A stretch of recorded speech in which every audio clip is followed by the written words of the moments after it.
413 acres, and it's at its peak housed around 10,000 inmates, making it one of the world's largest correctional institutions. A diverse inmate population is held inside Rikers, and most prisoners are there temporarily awaiting trial, serving short sentences, or awaiting transfers to other facilities. Rikers Island is notorious for its harsh conditions, including violence between inmates and involving guards. Reports of abuse, neglect, and corruption among staff have been frequent. The treatment of inmates with mental health issues has been a particular concern, with critics arguing that the facility is ill-equipped to handle such cases appropriately. Likewise, the treatment of juvenile inmates is a subject of controversy. There have been calls for more appropriate handling in the facilities for young offenders. Numerous lawsuits and human rights investigations have targeted the conditions at Rikers Island, often focusing on issues like solitary confinement, the use of force by guards, and the prolonged detention of inmates awaiting trial. Now would be a good time to like the video, to subscribe.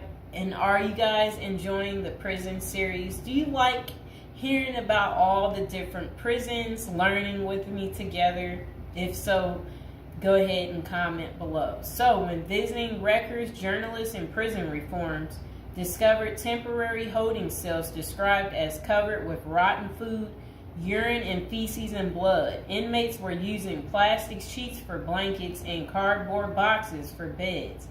Maggots crawled over everything. Up to 26 men were crowded into a single cell where they used plastic bags as toilets.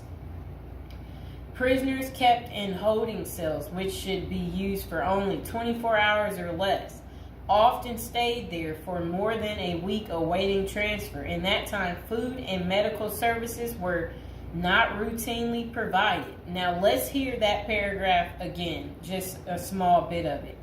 So, this was what journalists had noticed when visiting Rikers Island. The prison reformers discovered temporary holding cells described as covered with rotten food, urine, feces, and blood. Inmates were using plastic sheets for blankets and cardboard boxes for beds.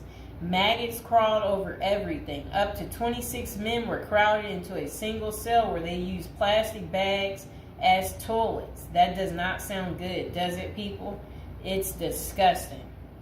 So over the years, there have been various attempts to reform Rikers Island, focusing on improving conditions, reducing violence, and providing better mental health care. Amid mounting pressure, activists and political leaders have urged the city to close Rikers Island. In 2019, the New York City Council voted to close the jail completely by 2026, intending to replace it with